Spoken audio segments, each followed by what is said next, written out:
Good morning, everybody. Welcome to this last feedback video of the second edition of Dutch Urbanism, Designing for the Public Good. Noah and I have been away for the past 2 weeks on an excursion, so there's a lot of catching up to do on the material that you have produced. So without further ado, let's look at what you have in store for us. First of all, I would like to draw your attention to this proposal by Johanne van der Spek for the transformation of a greenhouse area somewhere here in the Netherlands into a residential area. In her drawing, we see the division in 5 layers that Elsbeth has also introduced you with in her video. Use, buildings, public space, the urban plan, meaning the land ownership pattern or the allotment pattern, and terrain. The nice thing about Johanne's proposal is that she has a before and after situation, so we can very well compare the one and the other.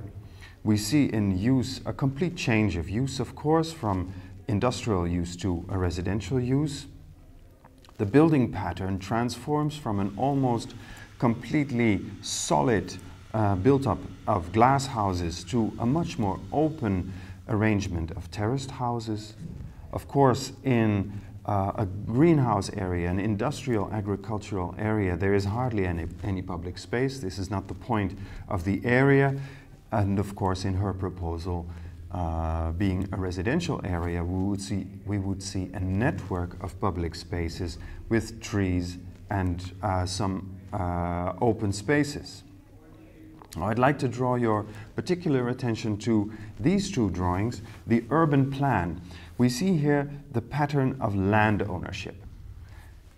Now, this is an interesting phenomenon. Usually what we see in the urbanization process is that urbanization takes place piecemeal on the basis of previous allotment patterns. It's very striking that in Johanne's case, this is very different.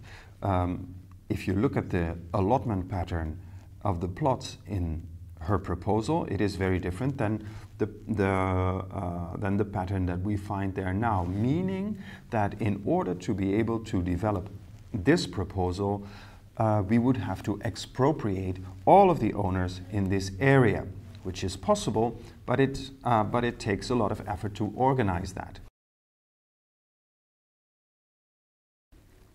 Next is Oliver Scherer's contribution. Thanks, Oliver, for staying with us till the end. We see here Oliver's interpretation or Oliver's documentation of a housing area in Brisbane, Australia.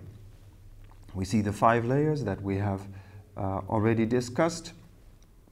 And this particular housing area is a very fine-grained, low-rise area with suburban housing typology and some light industry. We notice that in the public space layer, there is hardly any public space, at least public space as interpreted as anything more than just a basic street network. Now, in the coming years, this fine-grained suburban residential tissue will transform, and that's because developers will probably buy up some of these plots and combine them into bigger plots, allowing for larger scale residential buildings. Now, Oliver says this requires for the public space network to be widened. There is a need for wider streets. And he argues, let's not forget in that case to add some more public space in terms of parks or recreational spaces. The next good example of a before and after comparison of redevelopment is this one by Marco Di Salvo from Sulmona in Italy.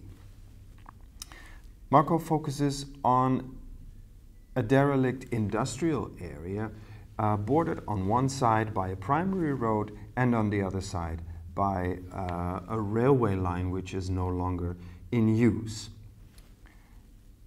he proposes to redevelop this area into a residential development with two arms to the side of a central urban space.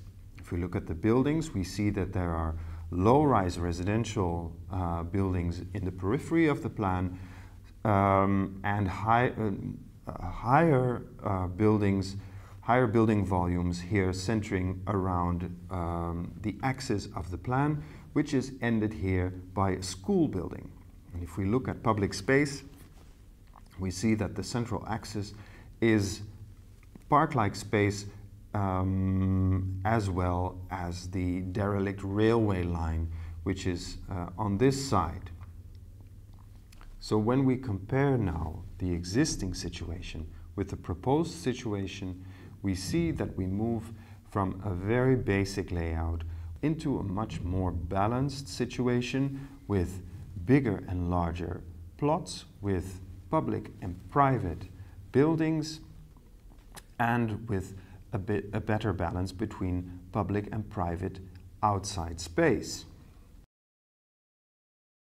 Now here's another example of the kind that we just saw with Oliver Scherer, this time by Arelis Vega from La Paz in Bolivia, where we see the transformation of a fine-grained residential area into a commercial area, in this case, with a larger plot size. Now this is achieved by transforming the block pattern just a little bit. What this allows for is the transformation of this very complicated urban plan into a much more relaxed urban plan consisting only of a few plots. The price that we have to pay for this, of course, is a lot of organization and a lot of money, probably, to buy out all the individual owners here in order to establish this new land ownership pattern.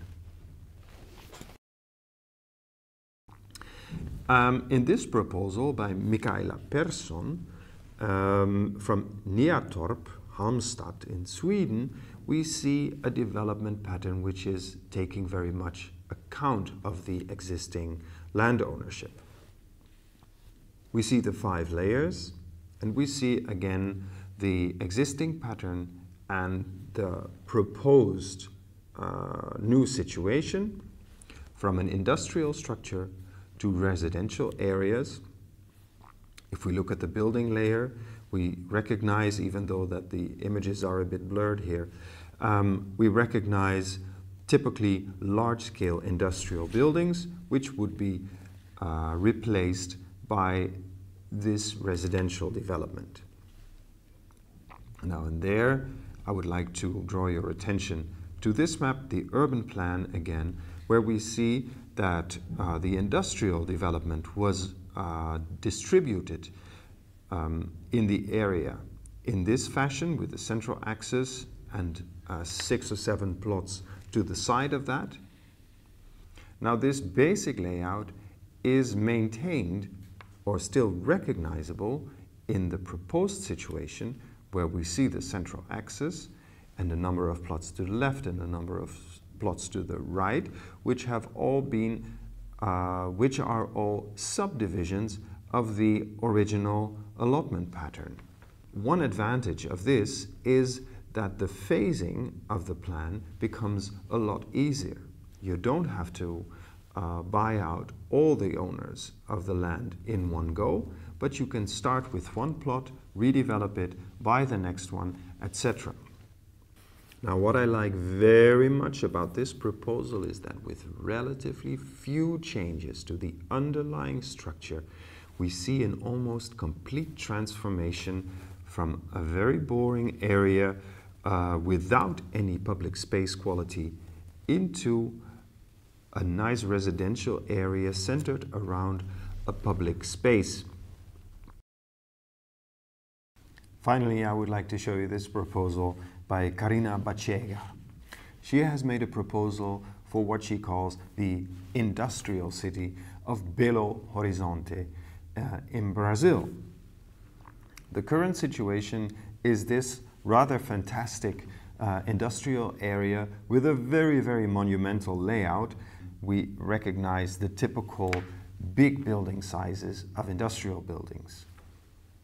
She dissects this photograph in the 5 layers. And we see that there is a large diversity in buildings, a mishmash of some public spaces, and a big diversity in land ownership.